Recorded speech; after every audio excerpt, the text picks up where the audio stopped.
Vamos a conversar con uno de los abogados de inmigración más reconocidos de Miami, Javier Montano Miranda, director de la firma Montano Miranda Law Office en Miami, en Florida. ¿Y sobre qué vamos a hablar con el abogado Javier Montano Miranda? Vamos a hablar sobre asilo aquí en Estados Unidos y sobre un webinar o seminario que es de interés para la comunidad hispana, que tiene que ver justamente sobre aquellos hispanos que tienen asilo pendiente con TPS, de qué pueden hacer, de qué forma pueden entonces hacer un ajuste en su estatus migratorio para poder acercarse y emprender un proceso para llegar a la residencia permanente, porque el asilo pendiente y el TPS, como muy bien lo dice el abogado Javier Montano Miranda, que eso hemos aprendido de todos sus discursos, y es que son estatus temporales y se requiere sin duda, y hay opciones y hay procesos para eso, tener un estatus más permanente y legal aquí en Estados Unidos. Bienvenido, doctor Javier Montano Miranda, al Venezolano Hoy. ¿Cómo estamos? Muy bien, gracias por la invitación. Como siempre, muy contento de que me otorgues este espacio en tu programa y bueno, y listos para poder contestar un poco de las preguntas de inmigración que, como tú sabes, cada vez generan más, como yo les digo, leyendas urbanas, ¿verdad? La verdad, Javier, que efectivamente, eso es una frase, de hecho, que ya yo digo cuando hablo con alguien que me habla, porque todo el mundo cree saber de migración, todo el mundo cree saber que mi amigo, el paralegal, y de pronto, y resulta, yo siempre digo, señores, eso es una leyenda urbana, es muy importante escuchar las voces autorizadas en esta materia. Y justamente uno de los puntos centrales que me parece muy interesante, nosotros hicimos contacto con su oficina en Miami, porque vemos que está organizando y está muy activo promocionando un webinar para este próximo 11 de junio a las 7 de la noche, que justamente tiene que ver con lo que yo comentaba al principio, que es tener asilo pendiente. Hay gente que tiene, venezolanos, por ejemplo, que tienen asilo 5, 6, 7 años y un TPS aprobado y de pronto se quedan con ese estatus, pero eso siempre justamente es, tiene sus, vamos a decir así, sus riesgos y el alcance de la legalidad no es muy completa y uno está como en el limbo. Sobre eso va a hablar Javier Montano, ¿cierto? El próximo 11. Sí, correcto. Y precisamente la idea de hacer este webinar surge de la falta de consejo legal real, congruente, realista. Vemos que hay demasiada mala información, sobre todo en social media, que muchas veces las personas lo utilizan como consejo legal. Y Uh parte -huh. de nuestro compromiso con, pues, con las personas que nos están escuchando y con nuestros clientes y las personas que piensan venir a Estados Unidos, pues es de que obtengan consejo legal, como menciono, realista, congruente, pero congruente con la ley migratoria, no con el sentido común. Uh -huh. Entonces, también es con la idea de educar un poco a las personas que están pasando por este tema y que lo piensen dos veces o que ejecuten, pero siempre con un consejo legal de un profesional. ¿Qué frase es esa, Javier Montano? Así es, un consejo legal de un profesional. Efectivamente, nosotros sin duda siempre ponderamos porque es muy importante estar debidamente asesorado, que no es poca cosa, como dicen mis amigos argentinos, estar efectivamente debidamente asesorado porque en base a esa asesoría nosotros basamos algunas decisiones, fundamentamos nuestras decisiones que puede comprometer nuestro futuro, de manera que es clave lo que nos está diciendo el abogado Javier Montano. Hay muchas preguntas, yo quiero hablar justamente sobre asilo, porque sin duda es uno de los recursos, vamos a decir así, de las herramientas que tiene, que ofrece UCIS para los inmigrantes aquí en Estados Unidos. Pero mi primera pregunta, abogado, es, ¿qué piensa usted cuando escucha que pedir asilo está de moda en Estados Unidos? Pero eso, abogado, y yo solo he escuchado a usted, eso es una moda peligrosa. ¿Por qué? Bueno, es una moda peligrosa por los resultados que pues, eso puede generar. Se pone de moda, lamentablemente, porque es un beneficio migratorio que es relativamente fácil aplicar. O sea, en realidad, una persona que entra a Estados Unidos puede solicitar un asilo sometiendo una aplicación, una forma, literalmente. Sin embargo, los efectos que esto puede tener, pues te pueden hacer, pueden representar tu éxito en el país o tu fracaso en los Estados Unidos, porque recordemos que una persona que aplica a un asilo, sobre todo la persona que entró legal a los Estados Unidos, esa persona va a seguir un proceso, inicialmente una entrevista ante la oficina de asilo, la oficina administrativa, es una entrevista informal, por así decirlo, pero si la persona no pasa su asilo o no obtiene el asilo en esa primera instancia, la segunda instancia es una corte de inmigración donde la persona ya está en proceso de deportación. Y como lo he mencionado anteriormente, la manera más fácil y segura de poner a una persona en deportación es aplicar a un asilo que no está bien fundamentado. Entonces, sí se pone de moda porque tiene un efecto de sanación inmediata, pero los efectos que esto puede tener son permanentes si es un asilo que no está bien fundamentado. Y lo que nosotros vemos es que muchas veces los asilos pudieran estar bien fundamentados, pero por seguir un mal consejo o muchas veces también hasta por el ego de las personas. Muchas veces escuchamos también las leyendas urbanas, como lo mencionaste, soy venezolano, entonces puedo aplicar un asilo automáticamente. No, no funciona así. Un asilo solamente funciona si tú tienes una persecución anterior o la posibilidad de una persecución futura por raza, religión, nacionalidad, opinión política, etc. O sea, son 5 miedos solamente que son protegidos, no la situación general de un país. Entonces, lamentablemente, la persona que entra a Estados Unidos sigue un consejo legal que lamentablemente pues no es de un profesional y uno como abogado debe de tener también ese tacto para recomendar o no este beneficio migratorio, porque yo sé que si yo recomiendo un mal asilo, esa persona seguramente, categóricamente va a acabar en frente de un juez de inmigración donde ya está en un proceso de deportación, donde ahora está defendiéndose. Ahora ya está con la gran posibilidad de ser expulsado físicamente a los Estados Unidos porque no se le asesoró adecuadamente desde el principio. Interesante, Javier, porque justamente lo mencionabas, que aplicar asilo hay un criterio clave. De hecho, uno, incluso en tu página web, que la verdad debo felicitarte, el blog migratorio de www.montanomiranda.com, allí hay una información, prácticamente hemos visto sobre contenidos relacionados al asilo, cómo aplicar, y me llamó la atención que había una información allí que tuvimos la oportunidad de leer muy temprano en la mañana que decía que justamente es clave presentar pruebas de que se es perseguido en su país de origen. Ahora, me llamó la atención que cuando leímos esa información decía que tu vida corre peligro o que imaginas que corre peligro. Ahí a mí me generó una duda y yo dije, yo se lo voy a preguntar en la entrevista con Javier Montano. Yo lo puedo imaginar y eso es suficiente. Yo le narro a un oficial que yo imagino que si voy a mi país o regreso a mi país me pueden matar o efectivamente tengo que tener pruebas de que fui perseguido y decirle, mira, aquí están las pruebas.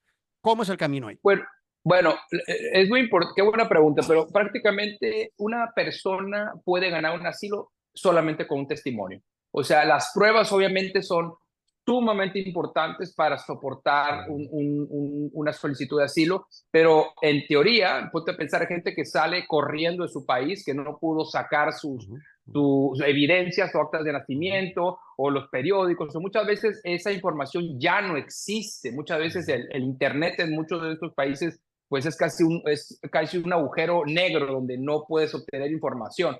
Entonces, es muy importante que la persona que va a aplicar un asilo que diga la verdad independientemente que tenga las pruebas para soportarlo o no, o sea, para apoyar el caso o no. Muchas veces, y un gran error, y digo gran error con mayúsculas, es que las personas no mencionan una parte de su historia porque no tienen las pruebas para documentarlo. Y eso es una gran, pero gran tontería. Y de hecho nosotros acabamos de tener un caso donde la persona no mencionó que estaba casada porque la persona que la estaba asesorando le dijo, no digas que estás casada porque si dices entonces te van a pedir tu acta de matrimonio y eso va a hacer que el caso tarde más. Es una tontería, porque ahora que ganó a su asilo, ahora que está tratando de pedir a su esposo, no puede porque ella dijo en su aplicación de asilo que no estaba casada en ese momento. Entonces, ¿qué es lo que pasa? La gente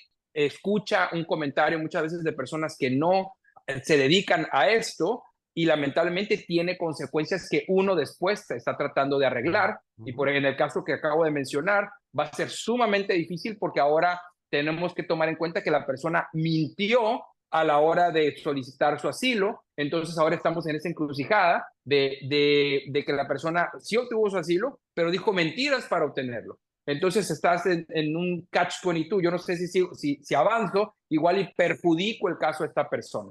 Y volviendo un poquito con lo de si imaginarlo solamente o no, se va a hacer una percepción. O sea, no es tanto imaginar, pero la percepción. Si tú tienes una percepción fundada, no solamente es que esté en tu cabeza, sino que es una percepción fundada de que tú vas a correr un riesgo, y eso se basa en algo que te pasó o la gran posibilidad de que algo te va a pasar en el futuro, tú puedes aplicar a un asilo. Obviamente, estoy hablando de una manera general, cada caso es un universo, se debe de analizar, y también uno como abogado debe de tener la ética para decirle a una persona: si aplicas a un asilo, es muy probable que no lo vayas a ganar, y es muy probable que en lugar de obtener un beneficio migratorio, vas a obtener una orden de deportación. Y enfocándonos esto un poquito, por ejemplo, al tema venezolano, que ahorita hace un momento mencionaste el tema del TPS. Sí. Yo creo que las personas que no han aplicado un TPS deberían definitivamente considerar hacerlo, porque recordemos que el TPS viene siendo un salvavidas legal muy importante para esta comunidad. No todos los países tienen la dicha de contar con este beneficio. Recordemos que una persona que tiene TPS, aún con una orden de deportación, no va a ser deportada. Entonces, yo no entiendo cómo una persona que está en medio de un asilo y que tiene la posibilidad de aplicar un TPS no lo ha hecho. Porque ¿qué es lo que pasa? Si no gana ese asilo, ¿qué es lo que va a pasar? Cuando vaya a la Corte de Inmigración, le van a dar una orden de deportación si no gana su caso, y lo van a tratar de deportar. Entonces, a las personas que nos están escuchando, que tienen la posibilidad de aplicar un TPS, apliquen, independiente, aunque no quieran aplicar para el permiso de trabajo, el TPS, que muchas veces ese es el tema. No quiero gastar para tener 2 permisos de trabajo. No es necesario tener 2 permisos de trabajo. Con tu permiso de trabajo del asilo es suficiente para poder trabajar y sacar licencias y mantenerte en Estados Unidos.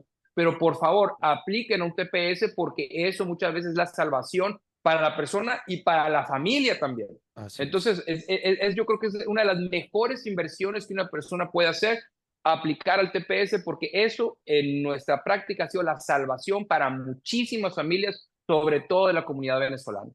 ¿Sabes qué, Javier? Yo recuerdo que justamente cuando el gobierno de Joe Biden hizo público sobre el TPS para venezolanos, yo recuerdo que por iniciativa de mi equipo de producción te llamé y salimos en vivo. Y recuerdo que tú mantienes esa firme posición de ponderar el TPS efectivamente como un recurso. Tú decías que bueno, que desde donde lo miraras, efectivamente el TPS te protege. De hecho, es protección temporal. Ya vamos a hablar sobre esa temporalidad, pero es una protección que frente a cualquier caso no te pueden deportar. De manera que yo me quedo con esa invitación que tú estás haciendo en relación con el TPS. Quiero repasar, porque ya que el equipo de producción me está pasando efectivamente los datos del webinar. El abogado Javier Montano Miranda, así es, tiene un webinar. Entonces, el próximo martes 11 de junio a las 7 de la noche, hora de Miami, se llama De Asilo Pendiente y TPS a Residencia Permanente. ¿Cómo es el proceso? Entonces, ya saben, señores, están todos invitados a ese webinar. Me dice aquí el equipo de mercadeo del abogado que pueden escribir la palabra webinar en las redes sociales del abogado, y allí automáticamente se le activa el proceso de registro. Abogado, otra pregunta clave que yo, la verdad, en muy pocas ocasiones he visto algún abogado recomendar algo sobre esto, decir algo sobre esto. El día de la cita con el oficial de asilo, que la verdad es el día, todas las tensiones, todo lo que supone, incluso después de 6, 7 Sí. años, que finalmente ese día ahí todo el mundo anda nervioso, yo creo que hasta los abogados. Ahora, ese día, ¿qué debo llevar a esa entrevista de asilo? Y no solamente físicamente, emocionalmente, porque hace poco vi un video de alguien que decía que lloró, bueno, eso hasta yo parece que incluso colapsó emocionalmente, y el oficial de asilo como si nada. Bueno, ese Nada. Sí. showcito a mí no me vengas, que no me va a convencer. Entonces, ¿qué debo llevar emocionalmente y físicamente para esa entrevista de asilo, Javier? En mi opinión, un abogado. Ujú, El hecho de ir a esa entrevista sin un representante legal, en mi opinión, es una tontería. ujú, Y no es para que me contraten a mí. Lleven a su abogado, pero que sea abogado. Muchas veces nosotros confundimos que el término notario con paralegal, Sí, con abogado, y pensamos que las personas que nos prepararon las aplicaciones de asilo son abogados y no lo son. no lo ¿Y sé. qué pasa? Cuando vas a esa entrevista, esa persona no te puede acompañar y lamentablemente muchas de esas personas nunca han estado en una entrevista de asilo, no conocen la cronología del proceso, no te pueden preparar porque muchas veces no han estado en una entrevista o solamente han estado en su entrevista de asilo. Eso está pasando muchísimo. Gente que está ofreciendo este servicio, que tiene la experiencia de un solo asilo y que ha sido el de ellos. Entonces, Ujú. imagínate, están experimentando con la vida de otras personas, pero lo primero, en mi opinión, tienes que llevar un abogado y el trabajo se hace desde antes, es de planificar, o sea,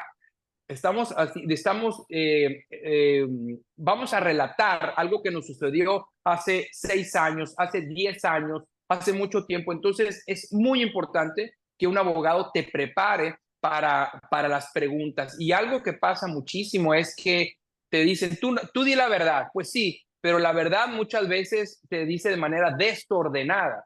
Y Ujú. cuando tú estás enfrente de un oficial de asilo, que va a tener muchos casos después del tuyo, lo que ellos quieren es información concisa, cuando te pregunten qué fue lo que te pasó, tú sepas las fechas, el lugar, el nombre de las personas, cómo, cuándo, dónde y por qué. Los oficiales consulares no les importa mucho Ujú. lo que es los términos barrocos o la verborrea, no les importa el Ujú. asesino en jefe y el maldito usurpador. Ujú. Eso generalmente no les importa, lo que ellos quieren es hecho. Y lamentablemente, cuando nosotros vamos a esas entrevistas y vemos cómo están preparando a las demás personas, la verdad es de que me parte el alma porque eso yo sé que va a ser un desastre en esa Wow. entrevista. ¿Y qué es lo que pasa? Cuando no pasan esa entrevista, como mencioné inicialmente, la segunda instancia va a ser una corte de inmigración y no tienes una idea de la cantidad de casos que han pasado en nuestra oficina, donde ahora nosotros tenemos que representarlos en la corte de inmigración, que yo veo el caso y digo, este caso se debió haber ganado en primera instancia, pero Wow. no se ganó porque no se preparó bien o porque las traducciones estaban mal o porque la persona le dijo que no dijera parte del testimonio porque no lo podía documentar.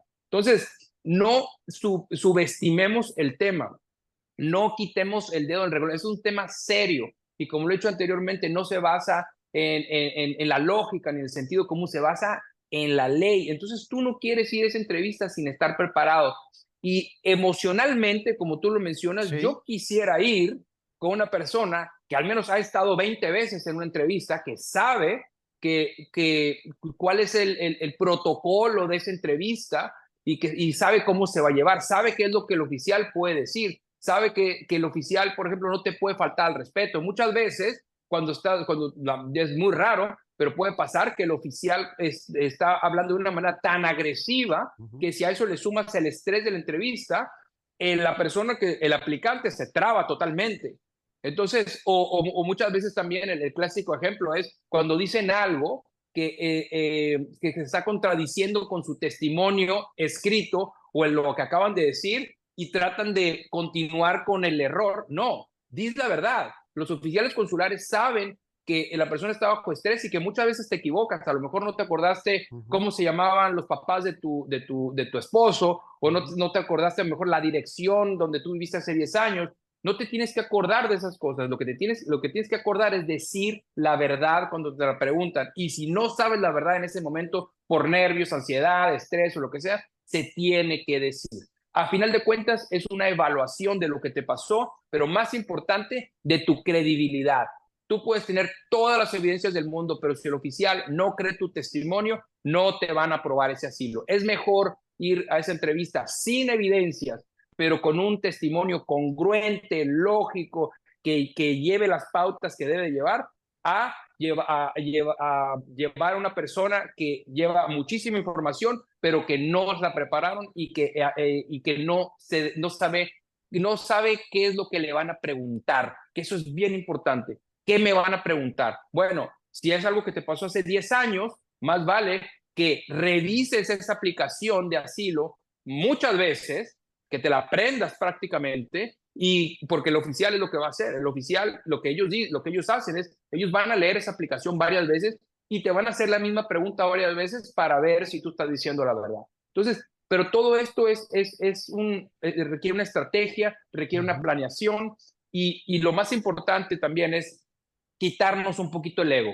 O sea, la persona que te va a revisar no te conoce, no sabe quién eres, no sabe que muchas veces no sabe qué es lo que está pasando en nuestros países, no sabe lo que está pasando en Venezuela, no sabe lo que está pasando en México. Entonces tienes que empezar prácticamente desde cero. Sí. Entonces, y no ir con el ego, decir, es que ellos saben quién es María Corina Machado, es que ellos saben quién es Diosdado Diosdado Cabello, Cabello. no, no van a No, saber, no no, saben, no muchas saben. veces no saben. Entonces tenemos que partir de esa base, que vamos ahí a explicar nuestro caso desde cero. Y para eso tenemos que quitarnos el ego y ir preparados y con un abogado de inmigración. De verdad, Javier, Perdón, y discúlpame que me extendí, es que este es un tema tan no, no, amplio sí. que digo que no hay, es como la religión, no hay tiempo suficiente para hablar de esto. La verdad, Javier, debo decirte que escuché detenidamente tu respuesta, tu explicación, y la verdad que te agradezco muchísimo porque en pocas ocasiones realmente vemos a un abogado de inmigración, primero, naturalmente, con este nivel de compromiso, explicándolo y sobre todo de carácter y de detalle, porque no se habla sobre esto, muy poco, siempre sobre las generalidades del proceso de asilo, pero a este nivel de detalle, la verdad, te felicito, me gustó mucho tu respuesta y además Pues, por dos cosas, Javier. Tú dices siempre, y lo he visto, que es la verdad. Señores, y lo digo a cámara, la verdad es, ¿cuál es la estrategia? Ser claros, verdad, o sea, decir la verdad, tú siempre lo has dicho, sin venir con tramoyas, ni cuentos extraños, ni ocultar este documento, ni falsificar, que eso también lo vi en tus redes sociales, las consecuencias de falsificar un documento, de omitir, porque también tiene sus consecuencias omitir algún tipo de información. De verdad que claro. muy clara tu respuesta, Javier, te agradezco mucho y sobre todo muy orientadora para nuestra audiencia. Javier, a propósito de las cosas que poco se habla del asilo, también del asilo político, porque tampoco, bueno, yo particularmente no veo mucho que se hable sobre asilo por razones religiosas o razones de orientación sexual. Hace poco escuchaba un abogado defensor también de derechos humanos de la comunidad LGTB y decían que efectivamente habían casos en América Latina que él documentaba, llevaba justamente ahí por asilo y no era por razones políticas, era por razones de discriminación, pero poco se habla ¿Sí? de este tipo de casos de asilo. Javier, ¿qué nos puedes decir? Bueno, que sí, son una realidad. Muchas veces nosotros pensamos que los asilos solamente son por cuestiones políticas, para nada. Uh -huh. Tú puedes obtener un asilo, por ejemplo, por tener una persecución Uh -huh. o un miedo en base a tu orientación sexual. Y eso, gracias a Dios, cada vez lo vemos menos Uh en -huh. nuestros países latinoamericanos, pero hace un par de años todavía, pues había lugares donde no podías ser libremente gay porque tenías consecuencias de violencia. Uh -huh. Otro caso muy normal, lamentablemente, muy común, sobre todo en nuestros países, es la violencia doméstica. Uh O sea, -huh. la violencia doméstica no tiene un matiz político, pero tiene un matiz de violencia intrafamiliar.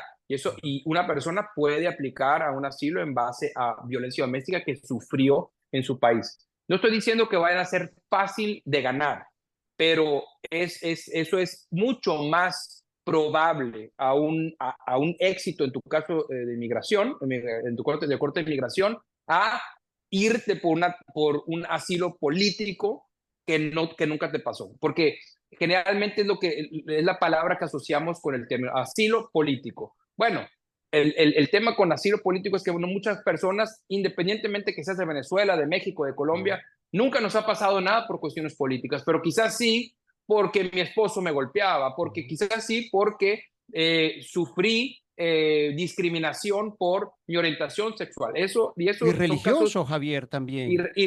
también religiosos, Claro, sobre todo en cuestiones de reclutamiento sí, de jóvenes que tienen, no sé, testigos de Jehová o sí. cristianos que están tratando de ser, a los que se les trata de impedir la práctica de su religión porque eso va en contra de las pandillas, va en contra muchas veces de temas políticos también. También maestros que quieren hacer la diferencia con sus alumnos y que las guerrillas no les permiten hacer su trabajo y que los están persiguiendo. Ese es otro matiz que se puede utilizar para un asilo.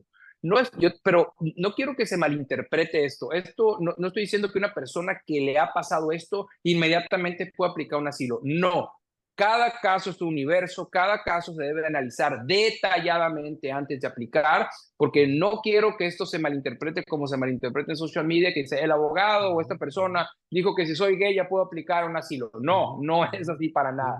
Necesitas una persecución, necesitas también demostrar que no hay ninguna parte que tú te puedas mudar a ese país, en este país, donde tú pudieras vivir bien. O sea, donde tú pudieras sobrevivir. O sea, tú tienes que demostrar que en ninguna parte de Venezuela, en ninguna parte de México vas a sufrir esa persecución. Entonces, pero y digo esto porque quiero hacer ese paréntesis, Muy bien, que sí. cada caso de asilo debe ser analizado por un abogado. No tengo que ser yo, pero por un abogado, no un notario, no un paralegal. Y eso es una de las diferencias también que vamos a detallar en el webinar, porque tenemos esa falsa concepción, ese falso concepto de cuando escuchamos una persona es notaria, es abogado. En México para ser notario necesitas ser abogado. Para nada, en Estados Unidos no es así. El notario generalmente no es abogado y generalmente el abogado no es notario. Yo no soy notario, pero mis asistentes son notarios. Entonces no le estoy quitando mérito a nadie, para nada, Sí. pero una persona que es notario se dedica a una cuestión que no es de ley, y un abogado se dedica a la interpretación y ejecución de los conceptos de ley. Son cosas totalmente distintas. Sí, la verdad que interesante hacer esa aclaratoria y esa diferenciación, porque cada quien en su lugar, cada quien con el alcance de su ejecución, y la verdad que el futuro tuyo y de tu familia es clave sin duda, y yo siempre se lo digo a los amigos y colegas también cuando converso sobre los estatus migratorios, esto hay que dejarlo en manos de profesionales. Y algo muy importante que Sí. también vemos. Nosotros muchas veces tenemos el tema de personas que se acercan a nuestra oficina donde quieren hacer alianzas, que Ujú, lamentablemente muchas veces no podemos hacerlo, ujú. pero nosotros vemos que dar el consejo legal bajo la bandera de yo soy abogado de mi país, no soy aquí, pero es lo mismo. Para nada, No, no es lo eso no, mismo. no es lo Yo soy mismo. abogado en México, yo soy abogado en Estados Unidos y te digo, practicar en México y en Estados Unidos no tienen absolutamente Nada. nada que ver. Estamos hablando de polos totalmente opuestos. Entonces, no nos dejemos engañar que porque una persona tiene un conocimiento legal, sobre todo en países de derecho civil, ahora estemos entrando a Estados Unidos y queriendo aplicar las leyes y muchas veces no hablan inglés adecuadamente tampoco. Entonces, Ujú. tenemos que ser muy cuidadosos y lo mismo, no subestimar el tema migratorio, darle la importancia que tiene, contraten un abogado, puede ser literalmente la mejor inversión que Sí. pueden hacer al entrar a los Estados Unidos, porque de tu estatus migratorio va a depender, yo te dijera, el 99% de todo lo que vayas a hacer. Va a depender tu trabajo, tu crédito, la posibilidad de comprar casa, carro, la posibilidad de viajar, la posibilidad de mandar a tus hijos a la escuela. O sea, estamos hablando de que de este tema salen la gran mayoría de los Sí. temas que hacen vivir a los Estados Unidos uno de los mejores países del mundo.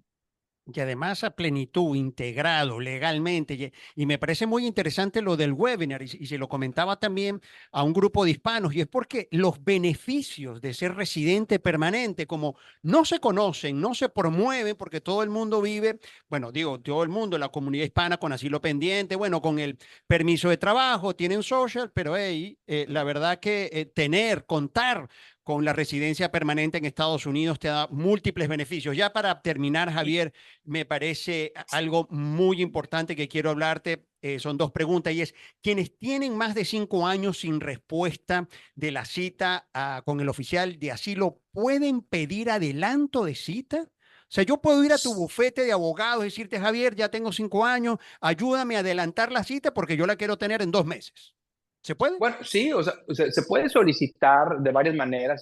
Puedes hacerlo de una manera amigable o lo puedes hacer de una manera agresiva. O sea, puedes tú decirle pedirle al a la oficina de asilo que por favor te adelante tu caso. Generalmente requieren una razón por la cual tú quieres adelantar tu caso. Digamos que si tu profesión requiere viajar por los Estados Unidos, o porque necesitas aplicar necesitas obtener tu residencia quizás para pedir a una persona. O sea, necesitas generalmente dar una razón fuerte si lo vas a hacer de manera amigable, por así decirlo.